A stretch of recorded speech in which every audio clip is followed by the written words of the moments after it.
Jim Morrison, the legendary lead singer of The Doors, remains one of the most fascinating and enigmatic figures in rock history. He died on July 3, 1971, in Paris at the age of 27, but the circumstances surrounding his death have baffled fans and historians for decades. According to the first police report, Morrison was found unconscious in a Paris nightclub bathroom, his clothes dusted with powder. Within hours, however, a second report emerged, claiming he died alone in his bathtub at his home. This conflicting information quickly disappeared from official records. No autopsy was performed, his passport vanished, and his bandmates never saw his body. For more than 50 years, fans and journalists speculated about what really happened in that Paris apartment.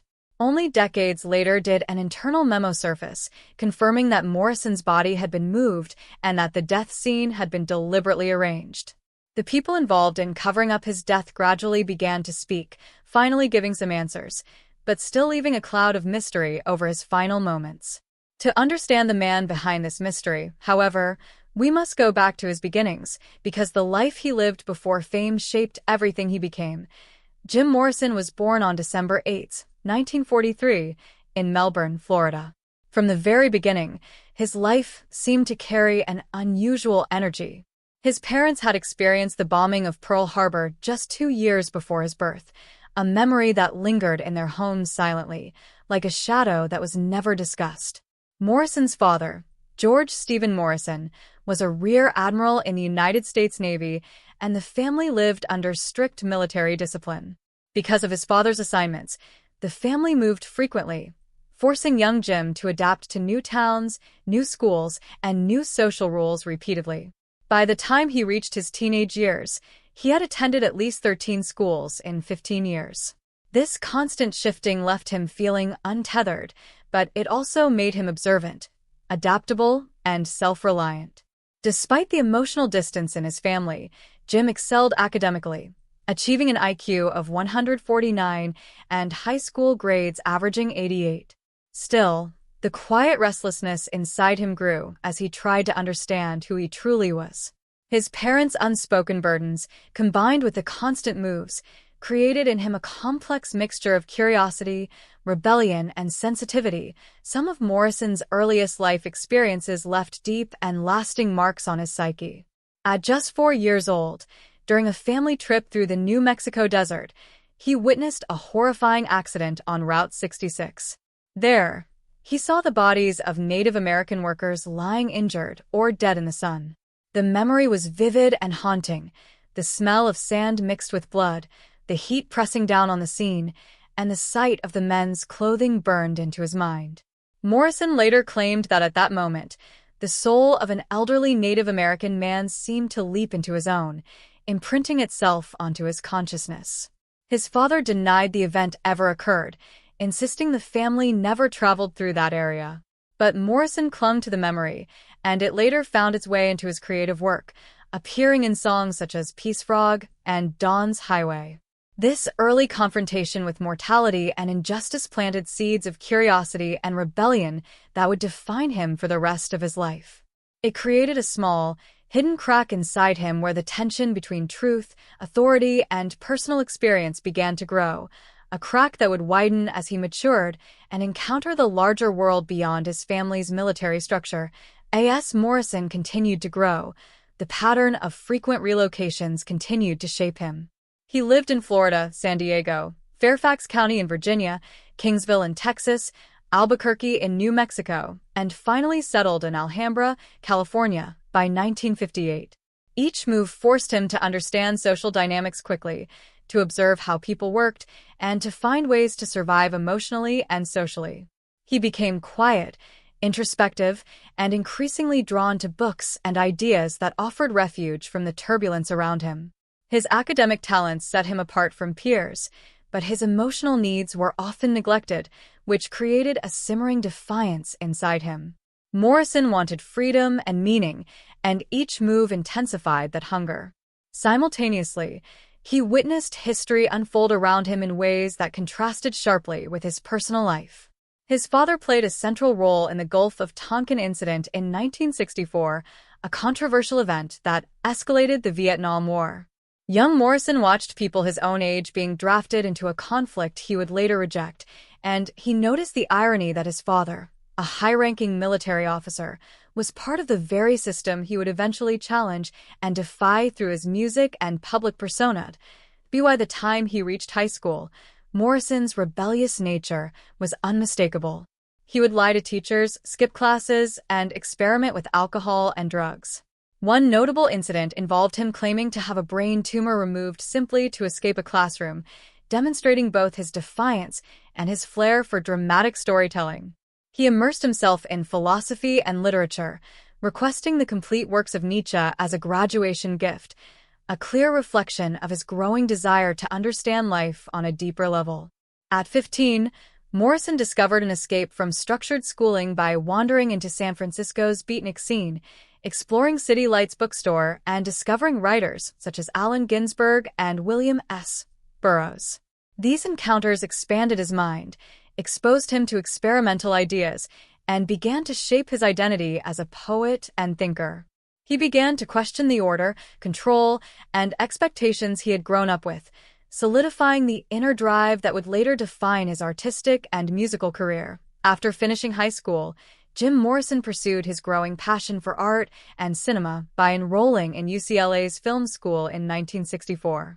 This choice went against his father's wishes, but Morrison was determined to immerse himself in creative exploration.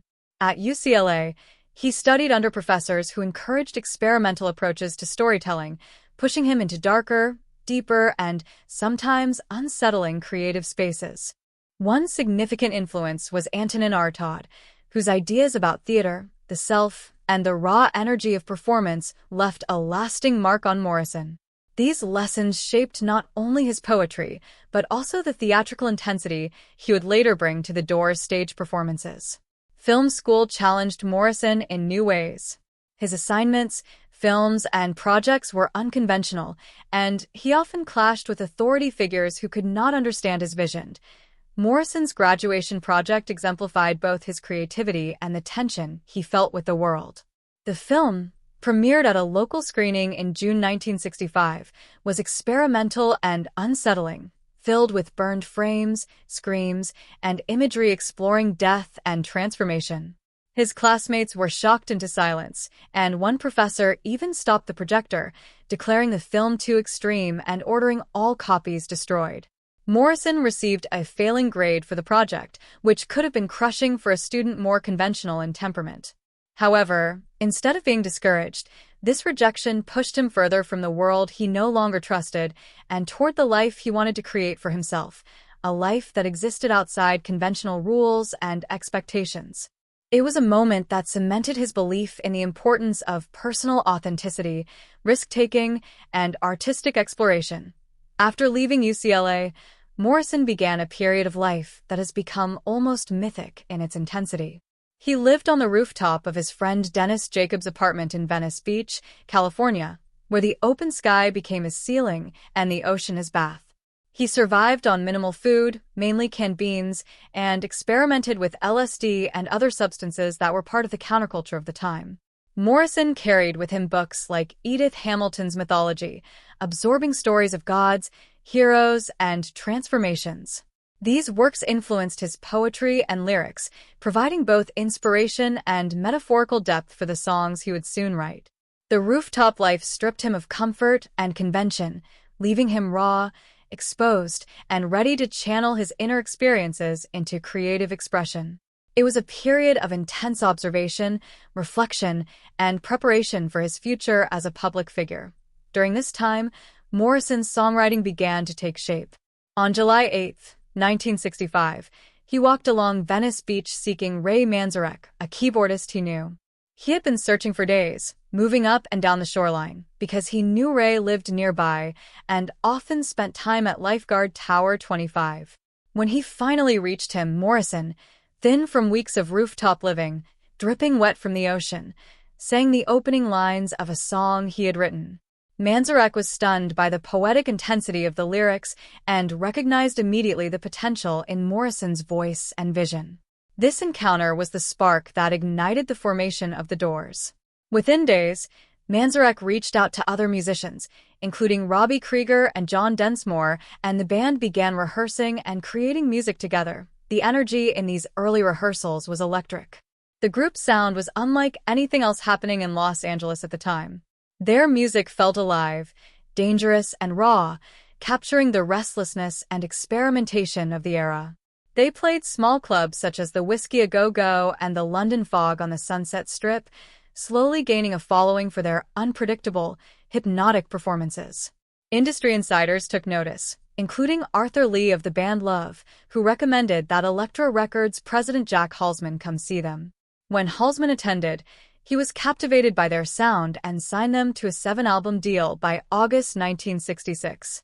This was a remarkable achievement, especially given that most record labels sought polished, commercial pop acts. The Doors offered something untamed, poetic, and uniquely American, and their first album would soon prove just how powerful their vision could be. By the time they entered Sunset Sound Recorders to record their debut album, the band had a distinct identity and growing confidence.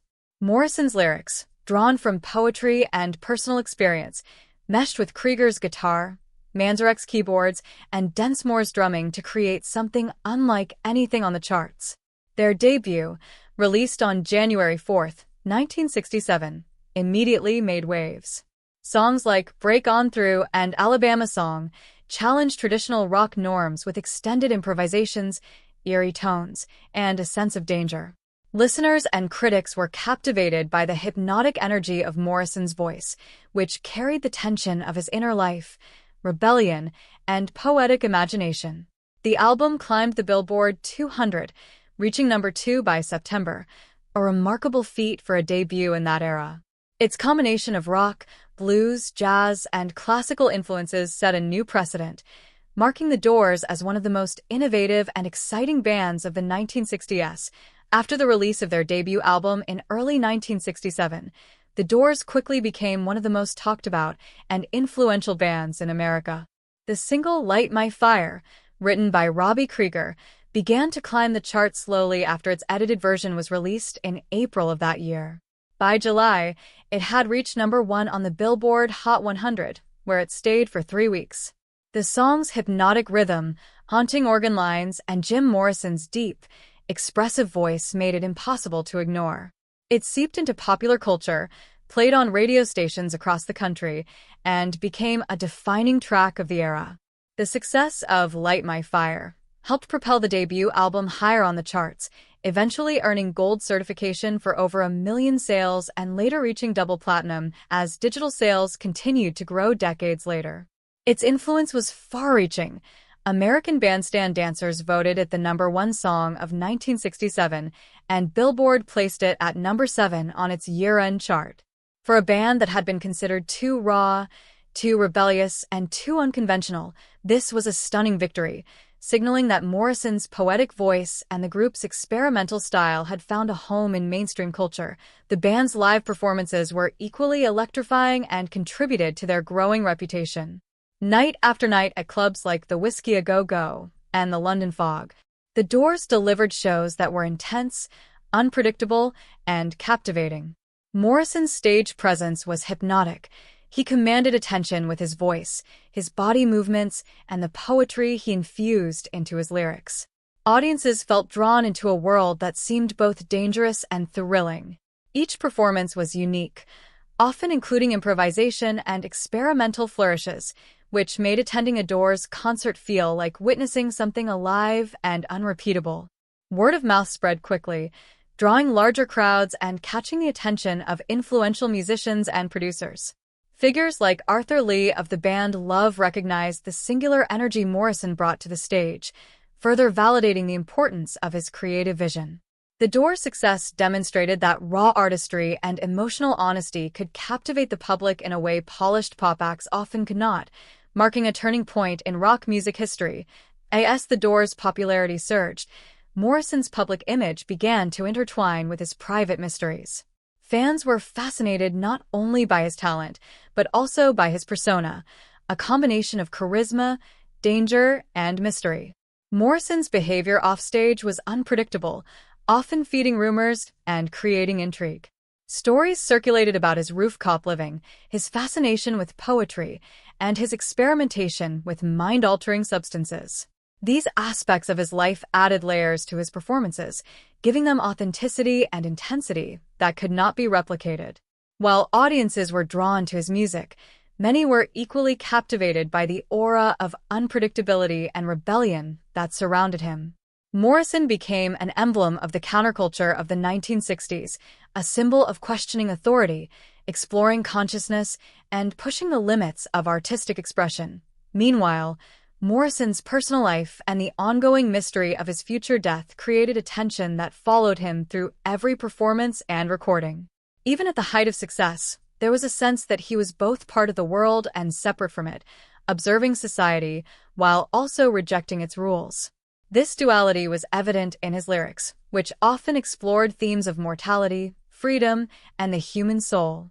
Songs like The End and Peace Frog carried a haunting quality, blending Morrison's personal experiences with universal questions about life and death. This sense of premonition and intensity contributed to the public fascination with him and foreshadowed the enigmatic circumstances of his later death.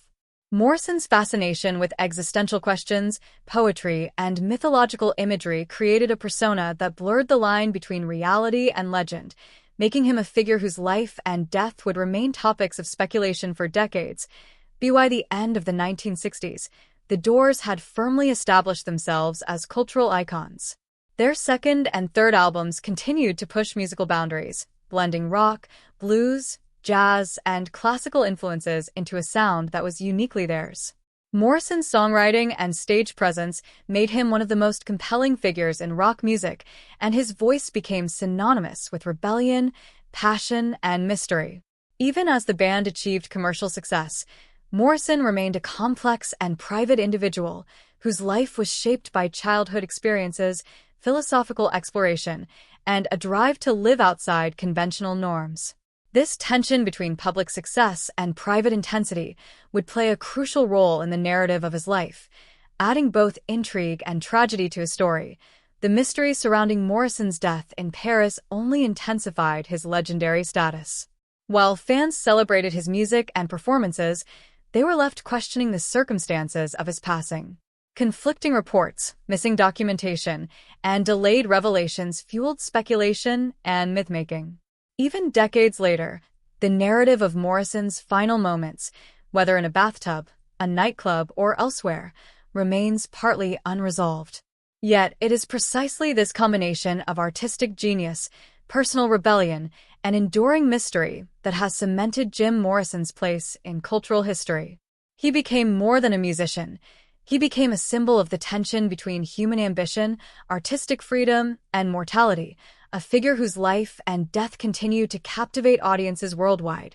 By the late 1960s, Jim Morrison had achieved international fame, but with success came increasing pressure, personal turmoil, and a growing desire to escape. His life in Los Angeles, full of performances, interviews, and public attention, began to feel confining. Morrison, always drawn to artistic experimentation and philosophical exploration, yearned for solitude, for a place where he could write, reflect, and live on his own terms. In 1971, seeking both privacy and inspiration, he moved to Paris, France, a city that had long symbolized art, culture, and freedom. Paris offered him a chance to step away from the constant scrutiny of the music world, a place to focus on poetry and to live without the stage lights and cameras. He rented an apartment in the 6th arrondissement and spent his days writing, reflecting on life, and maintaining a rhythm far removed from the fame he had left behind. Despite the relative seclusion, Morrison's presence remained magnetic. Those who encountered him in Paris often described a man who carried both intensity and calm in equal measure. His voice, mannerisms, and aura still hinted at the wild energy that had captivated audiences on the Sunset Strip. Yet, the city also allowed him to explore a quieter, more introspective side of himself. He read voraciously, returned to classical and philosophical texts, and wrote poetry that blended myth, mortality, and human experience. Morrison's Paris life represented both a retreat and a final transformation, a period of stripping away the external chaos to confront his inner world fully. His writings from this time, though largely unpublished during his life, reveal the mind of an artist still searching for meaning, even in isolation. Then, on July 3rd, 1971, the world learned that Jim Morrison had died at the age of 27. However, the details were shrouded in confusion and mystery. Initial police reports claimed he was found unconscious in a nightclub bathroom, yet later accounts suggested he died at home in his bathtub.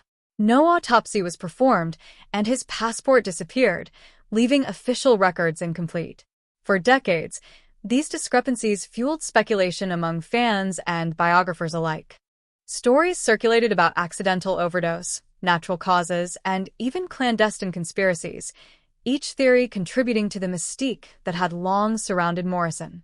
In 2015, previously classified internal memos surfaced, confirming that Morrison's body had been moved and the scene altered, and some people who had helped cover up aspects of the events began to speak.